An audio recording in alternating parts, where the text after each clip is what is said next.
Hello students, welcome to Rohit teaching point. देखिए, आज हम आप लोगों के लिए एनसीईआरटी मैथ क्लास 12 की जो हमारा सेकेंड पार्ट है उसमें आज हम आपको एक्सरसाइज 7.1 कंप्लीट कराएंगे। और यहाँ से जो है समाकलन की शुरुआत होती है। एक्सरसाइज जो 6 तक है वो पार्ट 1 में है और उसमें हम अवकलन के अनुप्रयोग तक पढ़ते हैं। और जो हमारी सेकेंड पार्ट है वहाँ से एक्सरसाइज 7.1 कंप्लीट जो है शुरू होती है। तो आज हम आपको 7.1 कंप्लीट कराएंगे और यहाँ से समाकलन शुरुआत होती है। तो हमारा जो पहला क्वेश्चन है वो ये है कि निम्नलिखित प्रश्नों के प्रति अवकलज, यहाँ पर एक वर्ड आया है प्रति अवकलज और यहाँ पर इसके जो है अर्थ में लिखा गया है समाकलन, वो है निरीक्षण विधि से ज्ञात करना है हमको। तो देखिए, निरीक्षण विधि का मतलब है कि आप जैसे आपको पता होगा कि जो अवकलन होता है वो क्या होता है, समाकलन का उल्टा होता है। जैसे हम बात करते हैं कि कोई फंक्शन है, जैसे d/dx है, जैसे कोई फंक्शन f(x) है, ठीक है। तो इसका जो अवकलन आता है उसको हम कैसे लिखते हैं, f'(x) से, ठीक है। तो अगर इस फंक्शन का ये अवकलन हो गया, ठीक है, तो इसका जो है समाकलन यानी प्रति अवकलज ये वाला होता है, ठीक है। इसलिए f'(x) का प्रति अवकलज, प्रति अवकलज कह लीजिए या कह लीजिए समाकलन, वो जो है f(x) हो जाता है, ठीक है। कहने का मतलब है कि किसी फंक्शन का अवकलन अगर जो भी दिया गया है तो जो अवकलन आता है वो होता है इस फंक्शन का समाकलन होता है यानी प्रति अवकलज होता है। तो ये निरीक्षण विधि से ऐसे हमें ज्ञात करना है, हिट एंड ट्रायल मेथड से या निरीक्षण विधि से ज्ञात करेंगे इसका, ठीक है। तो जो पहला हमारा क्वेश्चन है वो है sin 2x। तो हमें ये पता करना है कि sin 2x किसका अवकलन है, वही sin 2x का समाकलन होगा। तो जैसे कि आपको पता है कि आप लिख देते हैं यहाँ पर कि हम जानते हैं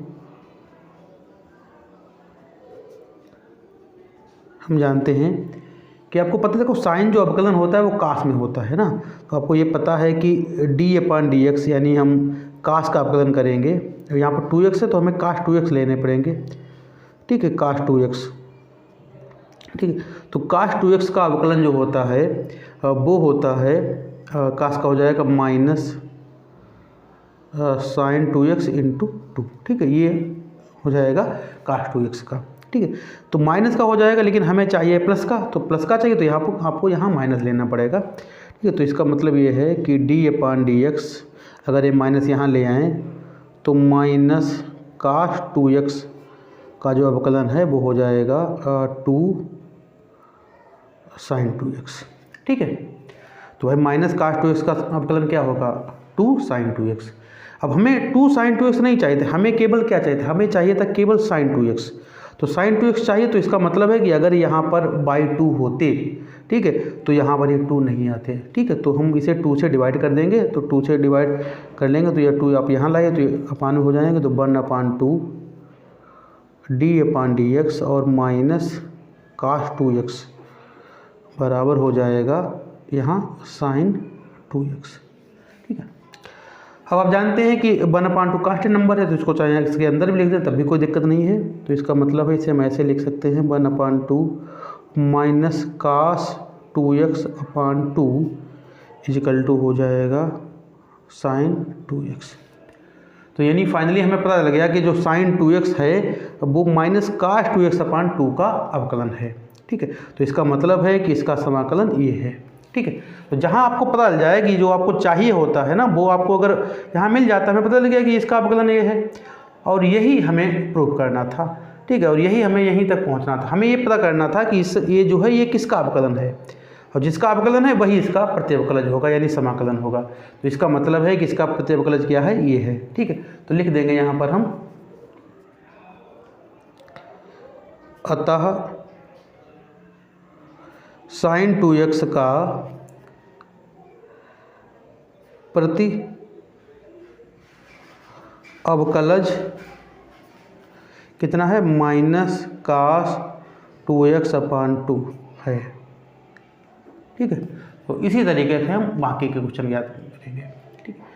तो आपको ये जैसे प्रतिवकलज का मतलब हमें ये पता करना है ये किसका अवकलन है, जिसका अवकलन है वही इसका प्रतिवकलज होगा यानी समाकलन होगा। ठीक है, चलिए अब हम सेकेंड क्वेश्चन चलते हैं।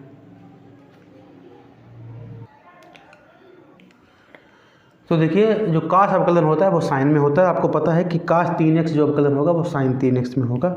ठीक है, तो देखिएगा d/dx जो है साइन 3x, तो साइन 3x का जो अवकलन होता है वो होता है काश 3x इंटू 3। ठीक है, तो इसे हम ऐसे लिख सकते हैं d/dx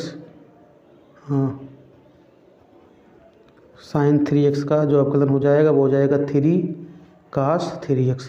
अब आपको केवल काश 3x चाहिए, 3 नहीं चाहिए, 3 आप यहाँ लाइए तो ये डिवाइड में हो जाएंगे। तो इसे हम ऐसे लिख सकते हैं, यानी अगर हम यहाँ इसको डिवाइड कर दें साइन 3x/3 से, ठीक है, तो कितना आ जाएगा, केवल काश 3x आ जाएगा। यानी हम इसका अवकलन करेंगे तो हमें ये मिल जाएगा। ठीक है, और यही हमें चाहिए था, यही हमें पता करना था ये किसका अवकलन है। ठीक है, तो ये जो है अवकलन किसका हुआ, साइन 3x/3 का हुआ। इसका मतलब है इसका प्रतिअवकलज ये है। ठीक है, तो लिख देते हैं अतः काश 3x का प्रति अवकलज कितना है, साइन 3x/3 है। ठीक है, तो ये हमारा क्वेश्चन नंबर 2 है। ठीक, 3 चलते हैं। तो देखिएगा हमारा क्वेश्चन नंबर 3 है e⁻2x। तो आपको पता है e⁻x जो है अवकलन में इसी का सेम यही होता है। तो हम क्या लिखेंगे भाई, हमें पता है कि e⁻2x जो आपको अवकलन चाहिए तो वो e⁻2x में ही मिलेगा। तो e⁻2x का अवकलन करते हैं तो वो होता है e⁻2x इंटू 2। ठीक है, लेकिन हमें 2 नहीं चाहिए तो 2 को इधर लाइए। तो इसका मतलब ये हुआ कि e⁻2x/2 का जो अवकलन होगा वो कितना होगा, e⁻2x होगा। इसका मतलब है कि ये जो है इसका प्रतिअवकलज ये हो जाएगा। ठीक है, तो लिख देते हैं अतः e⁻2x का प्रतिअवकलज कितना है, e⁻2x/2 है। ठीक है, तो ये क्वेश्चन नंबर 3 हो गया। चलिए क्वेश्चन नंबर 4 और 5 करते हैं। तो देखिएगा ये हमारा क्वेश्चन नंबर 4 है। तो 4 में हमें क्या चाहिए, ax + b का होल स्क्वायर ये चाहिए। तो आपको पता है कि 2 घात चाहिए, तो इसका मतलब है कि जिसका हम अवकलन किए होंगे उसकी घात 3 होगी। ठीक है, तो आपको पता है ये 2 घात आपको कब मिलेगी, जब आप इसकी 3 घात का अवकलन करेंगे। तो 3 घात इसका भाई अवकलन हम करके देखते हैं तो क्या आएगा, 3ax + b का होल स्क्वायर इंटू इसका दोबारा होगा तो यहाँ पर आ जाएगा a। ठीक है, तो 3a हमारे पास एक्स्ट्रा है क्योंकि हमें इतना ही चाहिए। 3a को यहाँ भेजिएगा तो इसका मतलब ये है ax + b की घात 3 और ये 3a को यहाँ लाएंगे तो अपान हो जाएगा 3a। ठीक है, तो ये जो है इसका अवकलन आ जाएगा हमारे पास ax + b की पावर 2। ठीक है, तो यही हमें चाहिए। तो इसका मतलब है कि ये किसका, इसका जो अवकलन ये जो है इसका अवकलन है, तो इसका मतलब इसका प्रतिअवकलज ये हो जाएगा। अतः ax + b का होल स्क्वायर का प्रतिअवकलज क्या है, ax + b की घात 3/3 ये है। ठीक है, तो ये हो गया क्वेश्चन नंबर 4। अब हम क्वेश्चन नंबर 5 की बात कर लेते हैं। और क्वेश्चन नंबर जो 5 में हमारा है वो क्या है, साइन 2x - 4e⁻2x। ठीक है, तो आपको पता है कि साइन अभी हमने देखिए अभी निकाला था साइन 2x जो है पता किया था -cos 2x/2 का था। ठीक है, तो एक बार फिर से हम देख लेते हैं, हमें ये चाहिए और ये चाहिए। ठीक है, तो साइन 2x की अगर हम बात करें, अभी देखिए हमने देखा था कि d/dx -cos 2x/2। ठीक है, ये इसका अवकलन होता है साइन 2x। ठीक है, अभी हमने देखो चेक किया था, आपको ये पहला क्वेश्चन यही था हमारा, और ये भी हम चेक कर चुके हैं e⁻2x/2 2 का जो अवकलन आया था वो आया था e की पावर 2x। ठीक है, अब हमें यहाँ पर जो है 4 चाहिए। ठीक है, तो 4 से यहाँ मल्टीप्लाई कर देंगे, तो 4 से यहाँ मल्टीप्लाई कर देंगे तो हो जाएगा 4 e की पावर 2x अपान 2, तो हो जाएगा यहाँ पर e की पावर 2x, और यहाँ 4 से मल्टीप्लाई करेंगे तो यहाँ भी 4 हो जाएंगे। ठीक, तो इसका मतलब है कि अगर थोड़ा सॉल्व करेंगे तो 2 से डिवाइड भी कर सकते हैं, तो d अपान डी एक्स ये हो जाएगा 2e की पावर 2x। ठीक है, इसका अवकलन हो जाएगा 4e की पावर 2x। तो देखिएगा साइन 2x का प्रत्यवकलज हो गया ये, और इसका अवकलन प्रत्यवकलज हो गया ये। ठीक है, तो हमें इन दोनों का चाहिए, तो इसका मतलब ये हो जाएगा इसका वाला प्रत्यवकलज यानी ये, और इसका वाला प्रत्यवकलज यानी ये दोनों आ जाएंगे। ठीक है, तो वो हम लिख देते हैं यहाँ पर, अतः साइन 2x माइनस 4 e की पावर 2x का प्रति अवकलज बराबर हो जाएगा। देखो साइन 2x का क्या हुआ था, ये है, तो माइनस कास 2x अपान 2 माइनस। ठीक है, और 4 e की पावर 2x का क्या आया है, ये 2 e की पावर 2x, तो 2 e की पावर 2x। ठीक है, इतना हो जाएगा। तो ये 5 क्वेश्चन है, आप लोग उनको नोट करिएगा। और अब हम क्वेश्चन नंबर 6 पर चलते हैं। ठीक है, और क्वेश्चन नंबर 6 से अब हमें सीधे सीधे समाकलन निकालना होगा। यहाँ तक क्वेश्चन नंबर 1 से लेकर 6 तक जो है वो निरीक्षण विधि से हमें निकालना था। अब हम जो है फार्मूले बेस पर क्वेश्चन सॉल्व करेंगे। ये हमारा क्वेश्चन नंबर 6 है, और क्वेश्चन नंबर 6 में क्या कह रहे हैं, इंटीग्रेशन 4 e की power 3x plus 1 into d x. तो इंटीग्रेशन को इस तरीके से लिखते हैं, और जो कांस्टेंट पद होते हैं उनको हम बाहर लिखते जाते हैं, और बाकी हम समाकलन करते हैं। तो देखिए इसमें हम 4 को बाहर ले लेंगे, तो ये बचेगा e की power 3x into d x plus 1 into d x. ठीक है, तो आमतौर पर हम 1 को नहीं लिखते हैं, तो ध्यान दीजिएगा 4 e की power 3x D x plus 1 d x. ठीक है, तो देखिए 4 e की पावर 3x का वही सेम होगा a की पावर 3x, और फिर 3x का अवकलन नीचे आएगा। ठीक है, तो ध्यान दीजिएगा यहाँ पर जब हम समाकलन करते हैं तो ये जो है e की पावर 3x का e की पावर 3x से जो आएगा, और अपान में इसका अवकलन आएगा। ठीक है, जो 3x है इसका अवकलन अपान में आएगा, प्लस dx का क्या हो जाएगा x, और प्लस c जो है समाकलन नियतांक है, तो ये हो जाएगा 4y3 e की power 3x plus x plus c। ठीक है, ये हमारा आंसर हो जाएगा। समाकलन को हम i से डिनोट करते हैं, तो i बराबर ये हमारा हो जाएगा। ठीक है, तो देख लीजिएगा ये हमारा क्वेश्चन नंबर 6 है। ठीक है, तो देखिएगा ये हमारा क्वेश्चन नंबर 7 है, i equal to x square into 1 minus 1 upon x square d x.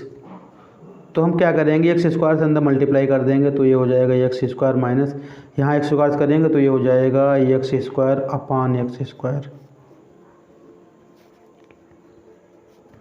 तो ये हमारा हो जाएगा x square minus x square cancel हो जाएगा, यानी x square minus 1 into d x हो जाएगा।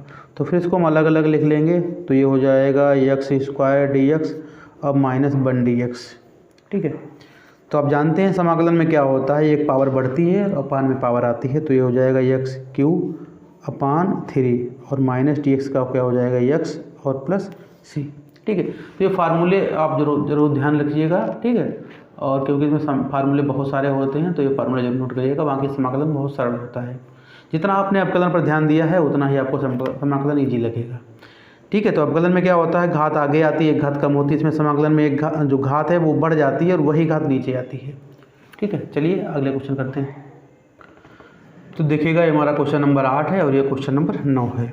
ठीक है, तो 8 में देखिएगा जो कांस्टेंट इनको हम बाहर ले लेंगे, ये बाहर ले लेंगे, तो क्या बचेगा x square d x plus इसमें बी बाहर ले लीजिए, तो यहाँ बचेगा एक्स डी एक्स प्लस सी बाहर ले लीजिए, तो यहाँ बचेगा केवल डी एक्स। ठीक है, तो देखिए समाकलन आप जानते हैं क्या होता है, जो ये 2 घात है तो यहाँ पर हो जाएगी 3 घात अपान में 3 प्लस बी, यहाँ एक्स का हो जाएगा एक्स स्क्वायर अपान 2 प्लस सी, और इसका हो जाएगा एक्स और प्लस कांस्टेंट। अब देखिए इसमें सी था तो हम कांस्टेंट यहाँ पर डी जोड़ देते हैं, ठीक है। तो यही हमारा आंसर हो जाएगा a x cube upon 3 plus b x square upon 2 plus c x और प्लस डी, ठीक है। कोई ना कोई हमें कांस्टेंट जोड़ना होता तो इसमें सी था तो इसलिए हमने डी यहाँ पर जोड़ा है, ठीक है। तो क्वेश्चन नंबर 9 देख लीजिएगा। यहाँ पर 2 बाहर ले लीजिए तो यहाँ हो जाएगा x square d x plus e की पावर एक्स डी एक्स। तो यहाँ एक्स स्क्वायर का क्या हो जाएगा x cube upon 3 plus e की पावर एक्स क्या हो जाएगा ई की पावर एक्स और प्लस सी। तो आई बराबर हो जाएगा 2x cube upon 3 plus e की पावर एक्स प्लस सी, ठीक है, ठीक है। तो ये क्वेश्चन नंबर 9 हो गया। तो देखिएगा हमारा क्वेश्चन नंबर 10 है और क्या कह रहे हैं, जो इंटीग्रेशन इजिकल टू है under root x minus 1 upon under root x का होल स्क्वायर। तो देखिए पहले इसका हम होल स्क्वायर जो है निकाल लेते हैं। तो अंडर रूट एक्स का ए माइनस बी का होल स्क्वायर क्या होता है, इसे ए मान लीजिए, इसे b, a square plus b square minus 2ab। तो ये हो जाएगा अंडर रूट एक्स का जो स्क्वायर करेंगे तो ये हो जाएगा एक्स प्लस ये हो जाएगा 1 अपान एक्स और minus 2 under root x into 1 upon under root x, यानी ए माइनस बी का होल स्क्वायर ये हो गया।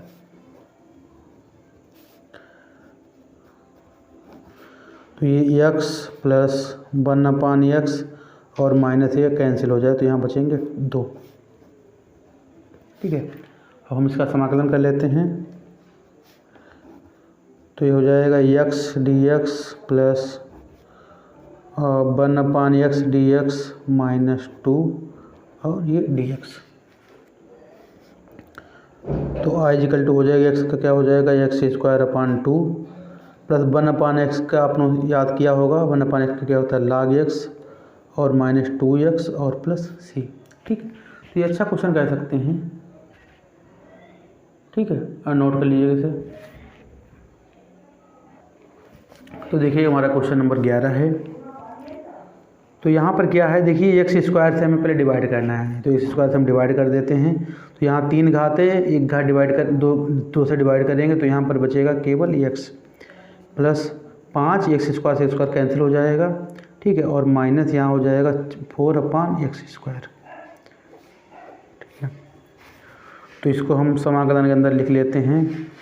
तो ये हो जाएगा एक्स डी एक्स प्लस 5 बाहर ले लेंगे, केवल डी एक्स माइनस 4 बाहर ले लेंगे। यहाँ देखिए 1 अपान एक्स स्क्वायर था तो इसको हम ऐसे लिख लेंगे एक्स घात माइनस 2 इंटू डी एक्स, ठीक है।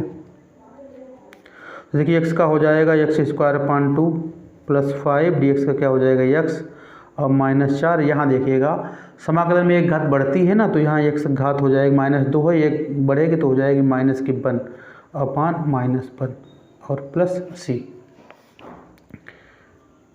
तो ये हो जाएगा x square by 2 plus 5x minus minus ये हो जाएगा प्लस और 4, यहाँ एक्स घात बचेगी माइनस की, इसको नीचे भेज देंगे तो ये हो जाएगा 1 अपान एक्स प्लस सी, ठीक। तो यहाँ पर थोड़ा देख लीजिएगा, ये नीचे जो है एक्स स्क्वायर है ऊपर भेजेंगे तो ये हो जाएगा माइनस का 2 इंटू डी एक्स, समाकलन में एक घात बढ़ती है तो ये यहाँ हो जाएगा माइनस का 1 और अपान माइनस 1, ठीक है। तो माइनस माइनस से प्लस हो जाएगा, एक्स घात माइनस 1 थी इसको मैंने नीचे भेजा तो ये प्लस की घात हो गई, ठीक है। चलिए अब हम क्वेश्चन नंबर 12 पर चलते हैं, ठीक है। इसको आप नोट करिएगा 10 और 11 को। तो देखिएगा ये हमारा क्वेश्चन नंबर 12 है। वो 12 में देखिए अंडर रूट एक्स से डिवाइड करना है। तो आपको बता देते हैं कि अंडर रूट एक्स का मतलब होता है एक्स पावर 1/2। तो 1/2 से हमें डिवाइड करना है और आप जानते हैं कि घात से जब डिवाइड करते हैं तो घातें कम होती हैं, ठीक है। तो जो है देखिएगा यहाँ पर, तो यहाँ पर देखिए 1/2 पावर है, यहाँ पर है 3 पावर, तो 1/2 कम हो जाएगी तो यहाँ बचेंगी 3 माइनस 1/2 यानी 5/2। तो यहाँ पर हो जाएगा एक्स पावर 5/2 प्लस 3, यहाँ देखिए 1 पावर है और 1/2 कम होगी तो यहाँ पर पावर बचेगी 1/2 प्लस 4, यहाँ तो पावर है ही नहीं तो यहाँ पर जो है एक्स पावर हो जाएगी माइनस की 1/2, ठीक है। ऐसे डिवाइड कर दो तब भी हम माइनस की लिख सकते हैं इसे। अब हम समाकलन इसका कर लेते हैं, अलग अलग पहले एक बार लिख लेते हैं। तो ये हो जाएगा x power 5/2 plus into d x plus 3 बाहर ले लीजिए, तो यहाँ बचेगा x power 1/2 into d x plus आप 4 बाहर ले लीजिए, यहाँ बचेगा एक्स पावर माइनस की 1/2 इंटू डी एक्स। तो देखिए समाकलन में एक पावर बढ़ती है, तो 5/2 में एक जोड़ेंगे तो हो जाएगी 7/2, तो एक्स पावर 7/2 अपान 7/2 प्लस 3, यहाँ देखिए पावर 1/2 है, 1/2 में 1 ऐड करेंगे तो हो जाएगी 3/2, तो एक्स की पावर 3/2 अपान 3/2 प्लस 4, यहाँ देखिएगा -1/2 है तो एक पावर ऐड होगी, तो यहाँ पर हो जाएगी -1/2 और प्लस 1 यानी 1/2 प्लस का और अपान 1/2 और प्लस कांस्टेंट। ठीक, तो देखिएगा ये 2 ऊपर जाएंगे तो हो जाएंगे 2/7 और एक्स की पावर 7/2 प्लस देखिए 3 से 3 कैंसिल हो जाएंगे, 2 ऊपर जाएंगे तो 2 एक्स की पावर 3/2 प्लस ये 2 ऊपर जाएंगे तो हो जाएंगे 8 एक्स की पावर 1/2। अच्छा, एक्स पावर 1/2 को हम लिख सकते हैं √x और प्लस c। ठीक है, तो ये हमारा आंसर हो जाएगा क्वेश्चन नंबर 12। चलिए क्वेश्चन नंबर 13 पर चलते हैं। तो देखिए हमारा क्वेश्चन नंबर 13 है, यहाँ पर हमें x-1 से डिवाइड करना है, तो आप देखेंगे इसमें हम गुणनखंड कर लेंगे इसके। तो देखिए इसमें आपको x² कॉमन मिल जाएगा, तो यहाँ बचेगा x-1। ठीक है, और यहाँ पर आप 1 कॉमन ले लीजिए तो यहाँ बचेगा x-1, नीचे x-1। ठीक है, तो ये गुणनखंड हो जाएंगे x-1 और दूसरे ब्रैकेट में हो जाएगा x² + 1 अपान x-1 इंटू डी एक्स। ठीक, तो x-1 से x-1 कैंसिल हो जाएगा, तो आई बराबर क्या बचेगा x² + 1 इंटू डी एक्स। ठीक, तो इसका समाकलन कर दीजिएगा, तो इसका डायरेक्ट कर देंगे, x² का हो जाएगा x³ अपान 3 + 1 का हो जाएगा x और प्लस c। ठीक है, तो ये नोट करिएगा। तो देखिएगा हमारा क्वेश्चन नंबर 14 है, और 14 में क्या कह रहे हैं, i = 1 - x into √x dx। ठीक है, तो इसमें क्या करिए आप √x से अंदर मल्टीप्लाई कर दीजिएगा, तो ये हो जाएगा √x - x √x। तो देखिए √x आप जानते हैं क्या होती है, x पावर 1/2 और ये x √x ये हो जाएगा x की पावर 3/2। दोनों को हम अलग अलग लिख लेते हैं, x power 1/2 into d x minus x power 3/2 into d x. तो देखिएगा ये 1/2 है, तो समाकलन में एक पावर और बढ़ती है, तो ये हो जाएगी 1/2 एंड प्लस 1 ये हो जाएगी 3/2 और अपान में 3/2 माइनस, तो देखिए यहाँ क्या हो जाएगा x की पावर 5/2 अपान 5/2 और प्लस c। ठीक है, समाकलन में पावर बढ़ती है ना, वही पावर नीचे आती है। तो ये देखिए 2 ऊपर आएंगे तो ये हो जाएंगे 2 x की पावर 3/2 अपान 3 और माइनस यहाँ हो जाएंगे 2 अपान 5 ये और x की पावर 5/2 प्लस c। ठीक है, तो ये हमारा क्वेश्चन नंबर 14 है। ठीक है, इसे नोट करिएगा। अब हम क्वेश्चन नंबर 15 पे चलते हैं, और क्वेश्चन नंबर 15 हमारा क्या है देखिएगा। देखिए हमारा क्वेश्चन नंबर 15 है, और 15 में भी देखिए √x से हमें फिर मल्टीप्लाई करनी है, तो देखिए क्या हो जाएगा ये, तो यहाँ 2 पावर है, यहाँ पर 1/2 पावर है, तो 1/2 सब में ऐड हो जाएगी, तो यहाँ हो जाएंगे भाई 3 और 2 घाते और 1/2 ये, तो हो जाएगी यहाँ पर 2 और आधा 2.5 यानी 5/2 प्लस 2 यहाँ 1 घाते और हाफ है, तो ये हो जाएगी x की पावर 3/2 प्लस 3 यहाँ हो जाएगी x की पावर 1/2 इंटू डी एक्स। तो देखिएगा 3 बाहर ले लीजिए, तो यहाँ बचेगा x की power 5/2 into d x plus 2 बाहर ले लीजिए x power 3/2 into d x plus 3 बाहर ले लीजिए x power 1/2 into d x. तो देखिए 5/2 में एक और ऐड होगा, तो x पावर हो जाएगी 7/2 अपान 7/2 +2, यहाँ एक्स पावर हो जाएगी 5/2 अपान 5/2 +3, यहाँ एक्स पावर हो जाएगी 3/2 अपान 3/2। ठीक है, यहाँ देखिए 5/2 थे, एक ऐड किया तो हो गया 7/2, यहाँ 3/2 में ऐड किया 5/2, यहाँ 1/2 में ऐड किया तो हो गया 3/2। ठीक है, तो देखिए ये 2 ऊपर आएंगे तो यहाँ हो जाएंगे 6/7, इसकी 2 की मल्टीप्लाई होगी इसमें, x की पावर 7/2 प्लस यहाँ ये हो जाएंगे 2 से मल्टीप्लाई हो गए 4/5, x की पावर 5/2 प्लस यहाँ देखिए 3 से 3 कैंसिल हो जाएंगे, और ये 2 ऊपर आएंगे 2 x की पावर 3/2 प्लस c। ठीक है, तो ये हमारा क्वेश्चन नंबर 15 हो गया। तो देखिएगा क्वेश्चन नंबर 16 में क्या कह रहे हैं।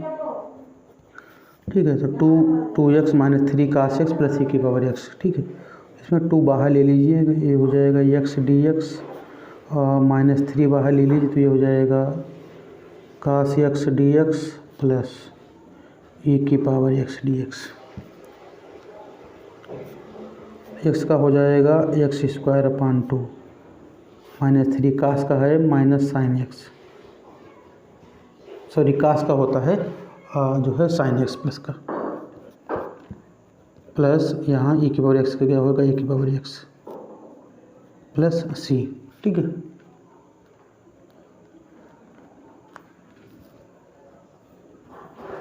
ये 2 से 2 डिवाइड हो जाएंगे तो यहाँ बचेगा x² और -3 sin x प्लस e की पावर x और प्लस c। ठीक है, देखिए 17 में क्या कह रहे हैं 2x² - 3 sin x plus 5√x। तो इन सबको हम अलग अलग लिख लेते हैं, तो 2x² dx -3 sin x dx plus 5 √x को हम ऐसे लिख लेते हैं x पावर 1/2 dx। तो देखिए x² का क्या हो जाएगा x³ अपान 3 और -3 साइन का जो समाकलन होता है वो होता है माइनस cos x प्लस 5, यहाँ हो जाएगी x पावर 3/2 और अपान 3/2 प्लस c। तो हो जाएंगे 2/3 x³ माइनस माइनस ये हो जाएगा प्लस 3 cos x प्लस ये हो जाएंगे 10/3 और यहाँ x पावर 3/2 प्लस c। ठीक है, तो ये क्वेश्चन नंबर 17 है। तो देखिए 17 में क्या कह रहे हैं, 18 में क्या कह रहे हैं i = sec x × sec x + tan x। ठीक है, तो इसमें आप sec x से मल्टीप्लाई कराइए तो ये हो जाएगा sec² x plus sec x tan x, दोनों को अलग अलग करिएगा तो ये हो जाएगा sec² x dx प्लस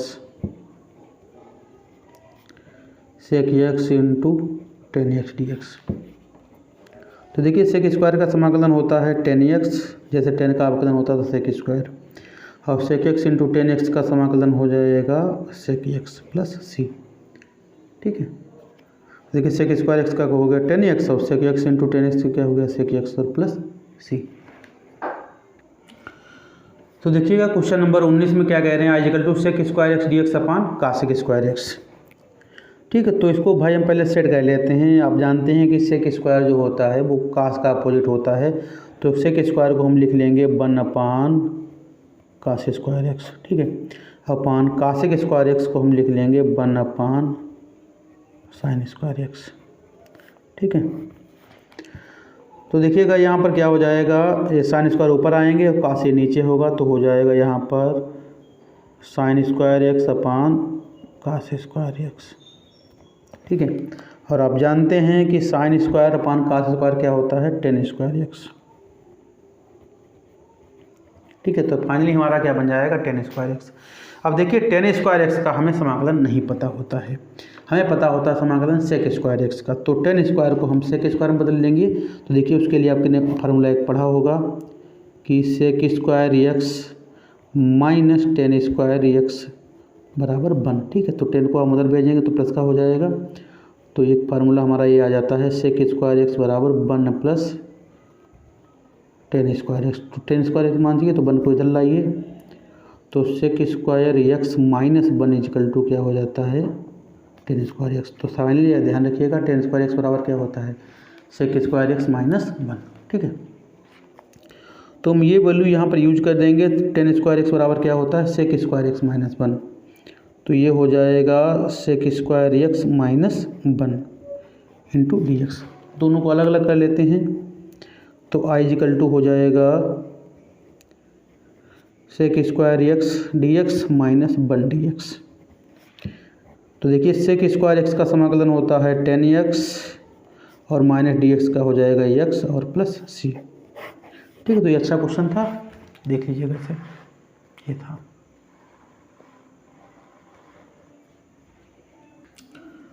तो देखिएगा क्वेश्चन नंबर भाई 20 में क्या कह रहे हैं।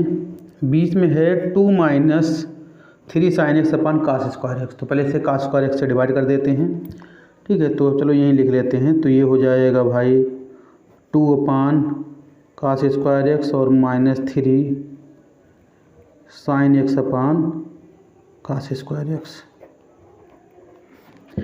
तो देखिए क्या हो जाएगा 1 अपान कास होता है सेक स्क्वायर एक्स, तो ये हो जाएगा 2 सेक स्क्वायर एक्स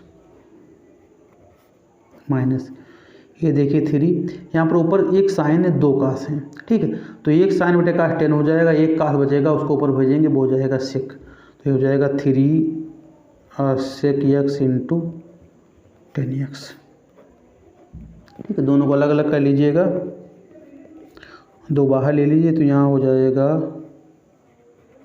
सेक square x d x minus 3 इसमें बाहर ले लीजिए तो ये हो जाएगा sec x into 10x d x. तो सेक स्क्वायर एक्स का समाकलन हो जाएगा 10x, सेक एक्स इंटू 10x का क्या हो जाएगा सेक एक्स और प्लस सी, ठीक है। तो ये हमारा ये आंसर हो जाएगा।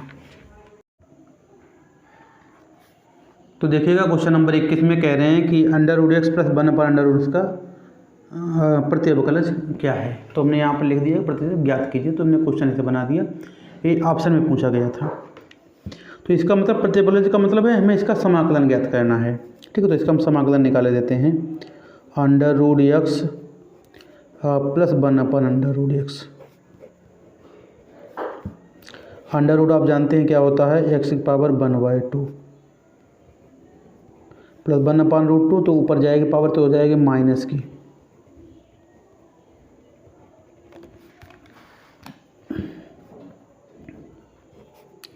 तो जो है समाकलन कर दीजिएगा।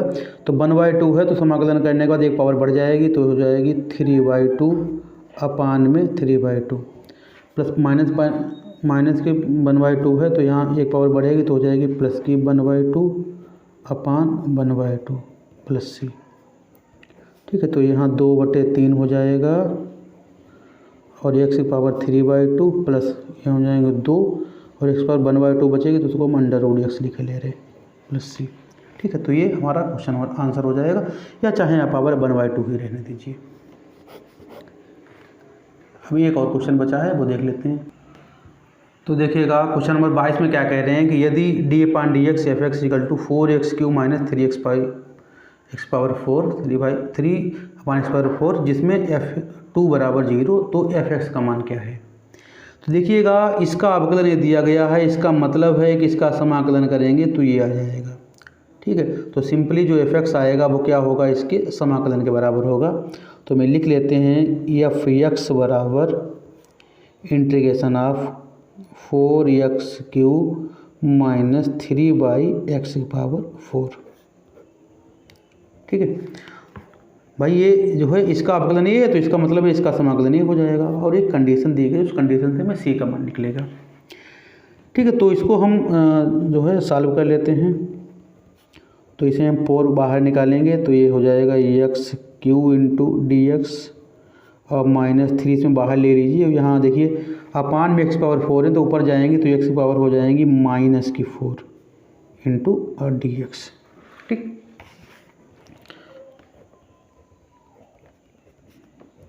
तो 4 यहाँ समाकलन करेंगे तो हो जाएगी x की पावर 4/4, ठीक है। और -3 यहाँ देखिएगा x पावर -4 है, एक इसमें ऐड करेंगे तो हो जाएंगी -3/-3 और प्लस c जो है हमारा समाकलन कांस्टेंट है। तो देखिएगा ये 4 से 4 डिवाइड हो जाएंगे, यहाँ ये 3 से 3 हो जाएंगे, तो ये हमारे पास बचेगा x की पावर 4 और ये माइनस माइनस देखो प्लस हो जाएंगे। और यहाँ देखिए यहाँ क्या है, x पावर -3 है ना, तो इसको हम नीचे भेज देंगे तो ये हो जाएगा 1/x की पावर 3 और प्लस c। तो ये हमारा f(x) का मान हो जाएगा, ठीक है। लेकिन एक कंडीशन दी गई है, दिया है f2 बराबर 0, ठीक है। यानी एक जगह हम 2 रखते हैं तो उसका मान क्या हो जाएगा, 0 आ जाएगा, ये हमें दिया गया है, ठीक है। तो देखिए क्वेश्चन हम इस क्वेश्चन नंबर से 1 मान लेते हैं। अब देखो f2 जो दिया है, हमें दिया है f2 बराबर 0, ठीक है। तो f2 का मान हम निकाल लेते हैं, x जगह 2 रख देते हैं तो हो जाएगा 2 की पावर 4 प्लस 1/2 की पावर 3 प्लस c और बराबर ये 0 दिया गया है, ठीक है। तो इसको हम सॉल्व कर लेते हैं तो 2 की पावर 4 ये हो जाएगा 16 प्लस 1/2 की पावर 3 हो जाएगा 8 प्लस c बराबर 0, ठीक है। तो सॉल्व करेंगे तो ये हो जाएगा 16 8 16 128 और 129/8 प्लस c बराबर 0, ठीक है। तो यहाँ देखिए c का मान आ जाएगा, यहाँ से c का मान आ जाएगा -129/8, ठीक है। तो इसी का मान हम समीकरण 1 में रख देंगे, हमारा फाइनल जो आंसर हो जाएगा f(x) बराबर क्या हो जाएगा, x की पावर 4 प्लस 1/x की पावर 3 और प्लस c का मान कितना है -129/8, ठीक है। तो ये हमारा वैल्यू आ जाएगी, ठीक है। तो ये हमारी एक्सरसाइज 7.1 थी, ठीक है। आपसे समझ लीजिए, कहीं पर कोई समस्या आ रही है तो आप हमें ज़रूर कमेंट करके पूछ लीजिएगा, ठीक है। Thank you very much.